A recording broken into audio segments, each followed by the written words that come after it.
வணக்கம் ஃப்ரெண்ட்ஸ். இல்லம் தேடி கல்வி தன்னார்வர்களுக்கான இந்த ஹைடெக் லேப் ஒர்க்குக்கான ஃபஸ்ட்டு ஸ்கில் டெஸ்ட் வந்து எல்லாம் முடிச்சுட்டு வாங்க. செகண்ட் ஸ்கில் டெஸ்ட்டை பற்றி நிறைய விஷயங்களை வந்து நம்ம போன வீடியோவில் பார்த்துட்டோம். பார்க்காதவங்க டிஸ்கிரிப்ஷனில் லிங்க் இருக்குது, செக் பண்ணி பாருங்கள். அந்த எக்ஸாம் சிபிடி பேஸில் நடைபெறும் அப்படின்னு சொல்லியிருந்தாங்க. சிபிடி அப்படின்னா கம்ப்யூட்டர் பேஸ்டு டெஸ்ட் அப்படிங்கிறனால கண்டிப்பாக வந்து ஆன்லைனில் தான் இந்த எக்ஸாம் வந்து நீங்கள் அட்டன் பண்ணுற மாதிரி இருக்கும். நிறைய பேர் வந்துட்டு இது ஆஃப்லைனில் நடக்குமா ஆன்லைனில் நடக்குமான்னு கேட்டிருந்தீங்க. கண்டிப்பாக ஆன்லைனில் தான் நடக்கும். ஏன்னா போன நியூஸ் லெட்டரில் நம்ம பார்த்துருந்தோம் மானிட்டர் டெஸ்ட் அப்படின்னு சொல்லி கொடுத்துருந்தாங்க.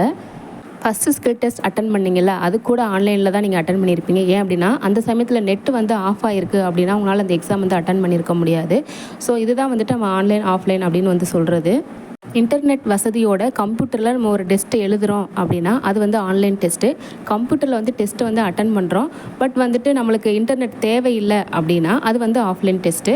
அது வந்து டிஸ்கிரிப்டாக கூட இருக்கலாம், நம்ம பேப்பரில் வந்துட்டு ஃபில் பண்ணுற மாதிரி இருக்கலாம், இல்லை டிஎன்பிஎஸ்சி எக்ஸாம்ஸ் வந்து எழுதுகிற மாதிரி இருக்கலாம். பட் இவங்க என்ன சொல்லியிருக்காங்க அப்படின்னா மானிட்டர் டெஸ்ட்டு தான் வந்து சொல்லியிருக்கிறதுனால கண்டிப்பாக வந்து ஆன்லைனில் இருக்க நிறைய வாய்ப்பு இருக்குது. ஸோ எக்ஸாம் ஆன்லைனில் நடக்குமா ஆஃப்லைன் நடக்குமா இந்த தகவலும் உங்களோட லோக்கல் குரூப்பில் வர வாய்ப்பு இருக்குது. ஸோ அதையும் கொஞ்சம் கவனமாக வாட்ச் பண்ணுங்கள். கம்ப்யூட்டர் பேஸ்டு டெஸ்ட்டுனா மேக்ஸிமம் ஆன்லைனில் இருக்கும், சப்போஸ் இல்லாமே நடக்கலாம். நான் சொன்னது உங்களுக்கு புரிஞ்சிருக்கும்னு நினைக்கிறேன். அடுத்ததாக பார்த்தீங்கன்னா எக்ஸாம் எங்கே நடக்கும் அப்படின்னு சொல்லி பார்த்தோம்னா அந்தந்த டிஸ்ட்ரிக்டில், அதாவது 38 மாவட்டங்கள்லேயுமே இந்த எக்ஸாம் வந்து ஜூன் 5 கண்டிப்பாக வந்து நடக்க போகுது. அந்தந்த டிஸ்ட்ரிக்ட்லேயே தான் வந்து நடக்கும். எந்தெந்த ஸ்கூலில் வந்துட்டு ஹைடெக் லேப் வசதி இருக்கோ அந்தந்த ஸ்கூலில் வந்துட்டு இந்த எக்ஸாம் நடக்கும்னு சொல்லியிருக்காங்க. பட் எத்தனை ஸ்கூல்ஸை இந்த எக்ஸாமுக்காக செலக்ட் பண்ணியிருக்காங்க அப்படிங்கிறது தெரியலை. ஏன்னா முன்கூட்டியே இந்த எக்ஸாமுக்கான முன்னேற்பாடுகளை அந்த ஹைடெக் லேபில் செஞ்சுருந்தால் மட்டும்தான் இந்த எக்ஸாம் வந்து நடத்த முடியும். ஸோ எந்தெந்த ஸ்கூலில் வந்து உங்களுக்கு எக்ஸாம் நடக்கும் அப்படிங்கிற தகவலை உங்களோட லோக்கல் வாட்ஸ்அப் குரூப்லேயோ இல்லை வேறு குரூப்லேயோ வந்துட்டு உங்களோட சார் வந்து உங்களுக்கு சொல்லுவாங்க. அடுத்ததான் இந்த எக்ஸாம் பற்றின தகவல் உங்களுக்கு அடுத்தடுத்து கிடைக்கணும் அப்படின்னா நம்ம சேனலை வந்து வாட்ச் பண்ணிகிட்டே இருங்க. அது மட்டும் இல்லாமல் உங்கள் லோக்கல் குரூப்லேயும் கொஞ்சம் கான்சன்ட்ரேட்டாக வாட்ச் பண்ணுங்கள்.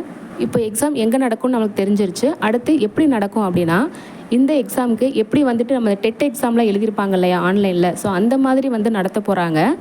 அதாவது உங்களுக்கு ஹால் டிக்கெட் கொடுத்து அதன் மூலமாக வந்து இந்த ஆன்லைன் டெஸ்ட் வந்து நீங்கள் அட்டன் பண்ணுற மாதிரி இருக்கும். ஹால் டிக்கெட் பற்றின தகவல், எக்ஸாம் பற்றின தகவல் இது எல்லாமே உங்களுக்கு தெரியும்னா கொஞ்சம் லோக்கல் குரூப்பில் வந்துட்டு கொஞ்சம் கான்சன்ட்ரேட்டாக வாட்ச் பண்ணுங்கள். நம்ம சேனலே அப்பப்போ வாட்ச் பண்ணிக்கோங்க. இப்போது இந்த எக்ஸாமுக்கு என்ன படிக்கிறதுன்னு சொல்லிட்டு நிறைய பேருக்கு வந்து டவுட்டாக இருக்கும். ஃபஸ்ட்டு ஸ்கில் டெஸ்ட்டுக்கு என்ன மாதிரியெல்லாம் கொஸ்டின்ஸ் வந்துச்சோ அதிலேருந்து இன்னும் கொஞ்சம் அப்டேட் பண்ணி கொஸ்டின்ஸ் கேட்பாங்கன்னு சொல்லியிருக்காங்க. இந்த தகவல் எல்லாமே நம்ம தன்னார்வலர் ஷேர் பண்ணது தான். ஸோ 5 எக்ஸாமுக்கு இப்போவே படிக்க ஆரம்பிங்க. அதுக்கப்புறம் இன்னும் நிறைய முக்கியமான தகவல் இருக்குது. நம்ம சேனலை வாட்ச் பண்ணிகிட்டே இருங்க, நான் அப்டேட் பண்ணிகிட்டே இருக்கேன். தேங்க்யூ.